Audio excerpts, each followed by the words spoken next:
It's been an honor for me over my 8 years in the Assembly right now to get to know my Hmong neighbors and especially our Hmong veterans.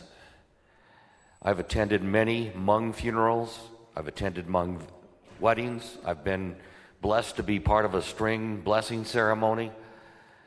And it really is a culture that is so magical and needs to be known.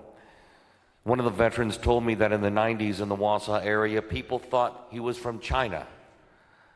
People know that the Hmong helped the Americans in the Vietnam War, but they don't know the stories. Last week we had a filmmaker come up and we interviewed 7 veterans and 3 ladies that were children back when they were fleeing Laos. One veteran started fighting in 1961 when he was 12 years old. One woman who was a child was being helped across the Mekong River by her uncle, who was shot and went underwater, and she never saw him again. This is the kind of trauma that they took with them, and then were in refugee camps in Thailand. And they weren't Taj Mahals, but they made it through, and they got to America in the late 80s, mid 80s, late 80s, in the 90s.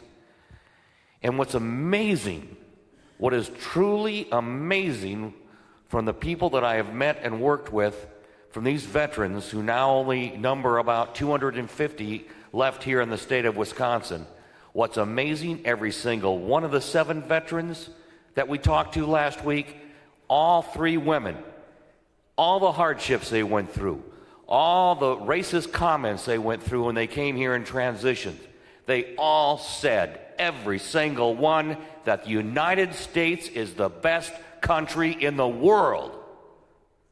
And I think to myself, everything you've been through, and you say this is the best country in the world, and we now are educating some of the kids to hate us?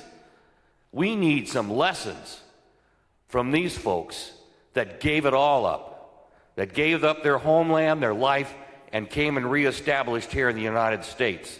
This will do that. Help us educate the rest of their classmates. And I was fortunate enough, Mr. Speaker, to meet a young man today from college who's going to be an art teacher in high school, who happens to be of Hmong descent. And I said, excellent. We need role models like yourself to carry on the torch. So thank you. I'm glad it's through. I have very good feelings in the Senate, so this will be a really historic day. Thank you.